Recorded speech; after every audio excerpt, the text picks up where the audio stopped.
Lord, salamat sa laging pag-alalay sa akin sa araw-araw. Panginoon, maraming salamat sa laging pag-alalay sa amin, sa laging pagtulong sa amin. We really appreciate all these things sa aming mga buhay. Ngayon po, Panginoon, alam po namin na lagi po kayong nakabantay sa amin, na lagi po kayong handang magbigay ng suporta sa amin. At lahat ng ito'y ipinagpapasalamat po namin sa inyo. Aaminin po namin sa inyo, Panginoon, na hanggang ngayon po ay kailangan namin ng tulong nyo, na sa panahon ngayon, feeling po namin na mas bumibigat ang mga problemang dumadating sa aming mga buhay. At inaamin po namin din, Panginoon, na minsan kami ay nanghihina.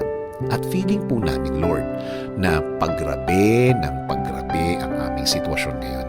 Na alam din namin na masama din ang epekto sa aming pamilya. Pero Lord, as always, the more na namumroblema kami, the more na mas lalakasan